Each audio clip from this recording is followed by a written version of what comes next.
খুলমখুলাতে আপনারা সবাই স্বাগত জানাচ্ছি দর্শকরা। আজকে আমি যে বিষয়টা আলোচনা করতে যাচ্ছি সেটাও একটা চিন্তা করার মতো বিষয়। বিজেপির কিছু নেতা আশঙ্কা প্রকাশ করে আমাকে বললেন যে তাদের ধারণা, যেটা আমি বলছি, আমি এখনও এই বিষয়ে চূড়ান্ত মতামত দেবো যখন আমি 4 তারিখ ভোট গণনা হবে তারপর। বলছেন যে এখন হিন্দুদের একটা অংশ, খুব একটা বড় অংশ নয়, কংগ্রেসকে ভোট দেওয়া শিখে গেছে। অর্থাৎ এই হিন্দুরা বিজেপিকে ভোট দিত, কিন্তু এখন এরা কংগ্রেসকে ভোট দেওয়া শিখে গেছে। এটা তারা বলছেন যে বিজেপির জন্য ভবিষ্যতে একটা বরাক উপত্যকায় অন্ততপক্ষে একটা অশনি সংকেত হতে পারে। যদিও মুখে বলা হচ্ছে যে 30,000, 40,000, 50,000, 60,000 ভোটে তারা জিতবেন, এই বিষয়টা দেখা যাচ্ছে যে মোটেই এরকম নয়। এবং তারা বলছেন যে বিভিন্ন বরাকের যে বিভিন্ন আসনে একদম রামকৃষ্ণনগরের মতো কিছু জায়গা বাদ দিলে অনেক হিন্দু ভোট, অনেক নয় ঠিক একটা উল্লেখযোগ্য সংখ্যক হিন্দু ভোট কিন্তু কংগ্রেসের দিকে গেছে, এটা তারা বলছেন। এবং তাদের এই কথার সত্যতাটা আমি কিছু খুঁজে পাচ্ছি অনেক ক্ষেত্রে। আমি গতকাল আমি ধলাই গেছি এবং যে খবরগুলো পাচ্ছি, ধলাইয়ের বহু এলাকায় অনেক বিজেপির বিক্ষুব্ধ ভোট কংগ্রেসের দিকে গেছে। কারণ তারপর অনেকে বলছেন যে উধারবন্দে একচেটিয়া হয়েছে, উধারবন্দের কিছু কিছু ভোট কিন্তু কংগ্রেসের দিকে গেছে। পাথারকান্দিতে বিষ্ণুপ্রিয়া মণিপুরী সমাজের একটা বড় অংশের ভোট কিন্তু কংগ্রেস পেয়েছে। রামকৃষ্ণনগর বাদ দিলে সব জায়গায় এ ধরনের, হাইলাকান্দিতেও ঘটেছে। এই যে সব জায়গায় কংগ্রেস যে একটা ভোট পাচ্ছে, এটা কোনো কংগ্রেসের নিজস্ব কৃতিত্ব নয়, এটা হলো বিজেপির যে প্রার্থী দেওয়া হয়েছে সেই প্রার্থীদের অনেক ক্ষেত্রেই কিছু কিছু বিজেপি সমর্থকরা পছন্দ করেননি, তাই তারা কংগ্রেসকে ভোট দিয়েছে। শিলচরে এরকম অসংখ্য ঘটনা ঘটেছে, আর যেটা আমি জানি, নাম বলবো না, কিছু কিছু পুরনো বিজেপি পরিবারের ভোট কংগ্রেসের দিকে গেছে। এটা কেন ঘটছে? 1991 সাল থেকে হিন্দুদের একটা বড় অংশ বিজেপিকে ভোট দিয়ে আসছেন, কিন্তু কংগ্রেসও 30% মতো ভোট পেয়েছে। নরেন্দ্র মোদীর উত্থানের পর কংগ্রেসের ভোট বরাক উপত্যকায় হিন্দু ভোট কমে প্রায় 5%-তে দাঁড়িয়েছে। কিন্তু আমরা গত ধলাই উপনির্বাচনের সময় দেখলাম একটা টার্নিং পয়েন্ট শুরু হয়েছে, যে ধলাইতে কংগ্রেস ভালো ভোট পেয়েছিল, হিন্দু ভোট।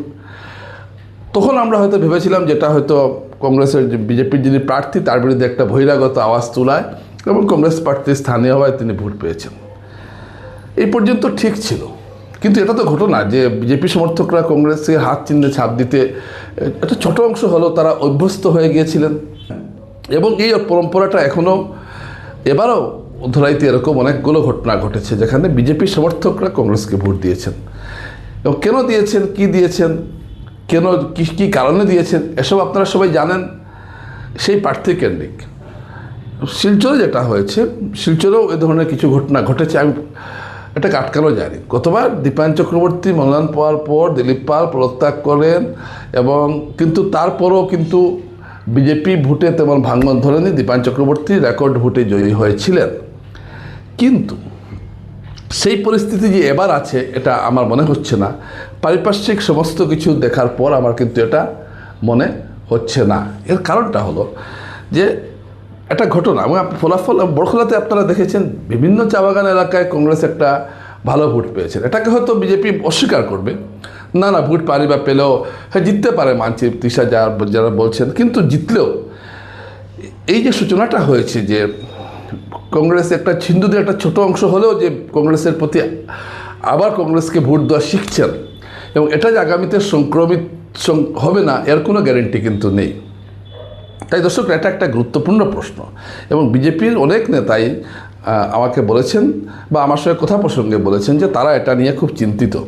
যদিও দলের ক্ষমতাসীন অংশ বা যারা দাপিয়ে বেড়াচ্ছেন তারা এসব বিষয়কে পাত্তা দিচ্ছেন না, তারা বরং বলছেন বরং হিন্দুরা যাবে কোথায়, বিজেপিকেই ভোট দেবে। হিন্দুরা যাবে কোথায় এটা 4 তারিখে বোঝা যাবে, হিন্দুরা যাবে কোথায়। কিন্তু এটা ঘটনা যে হিন্দু ভোটের অন্যবারের মতো কিন্তু বিজেপি নিরঙ্কুশ আধিপত্য কিন্তু হিন্দু ভোটে পায়নি। হ্যাঁ, মানছি যে বাঙালি হিন্দুদের সমর্থন এখনও বিজেপির প্রতি অটুট, কিন্তু একটা অংশ বিভিন্ন কারণে বিজেপির প্রতি সন্তুষ্ট হয়ে এই কাজটা করছে এমন নয়। প্রার্থী নির্বাচনে দলীয় নেতৃত্ব যেভাবে প্রার্থী চাপিয়ে দিচ্ছেন, স্থানীয় মতামতকে উপেক্ষা করে, এর একটা প্রভাব কিন্তু ভোটের বাক্সে পড়বে। এটা কিন্তু ঘটনা। খুব বেশি যে পড়বে, প্রার্থী হেরে যাবেন এটা আমি বলছি না, কিন্তু ভোট কিন্তু কমছে। এর কারণ স্থানীয় সংগঠনকে গুরুত্ব দেওয়া হচ্ছে না, দল যাকে মনে করছে তাকেই প্রার্থী করছে। দল ভাবছে যে আমি সিম্বল দিয়েছি, মানুষ সিম্বল দেখে বিজেপিকে ভোট দিয়ে, বিজেপি একটা কলা গাছকে দাঁড় করালেও সে জিতে আসবে, এই যে মানসিকতা, এই মানসিকতার বশবর্তী হয়ে হাইকমান্ড তার ইচ্ছা মতো প্রার্থী দিচ্ছে, স্থানীয় মতামতকে, স্থানীয় সার্ভেকে, স্থানীয় সমীক্ষাকে উপেক্ষা করে। অনেক ক্ষেত্রে এর একটা প্রভাব কিন্তু পড়ছে, আমি বলছি না যে খুব একটা পড়ছে, কিন্তু পড়ছে। আগামীতে দেখুন, এইসব কিন্তু একদিনে হয় না। কংগ্রেস যে পতন হয়েছে আসামে, এটা কিন্তু একদিনে হয় না, অনেক আগে থেকেই কিন্তু প্রথমে বাঙালি হিন্দুদের একটা বড় অংশ কংগ্রেস থেকে সরেছে, তারপর চা শ্রমিকরা তারপর অসমিয়া হিন্দুরা সরেছে, সব শেষে চা শ্রমিকরা সরেছে। এটা একদিনে হয়নি। ঠিক সেইভাবে বিজেপিরও যেটা শুরু হয়েছে, এটা কিন্তু এখন হয়তো আপনার বলবেন না না বিজেপি নেতারা কী এসব কথা বলছে, সব ঠিক আছে, এইসব কিন্তু আস্তে আস্তে হয়। এর প্রমাণ আপনারা পেয়ে যাবেন।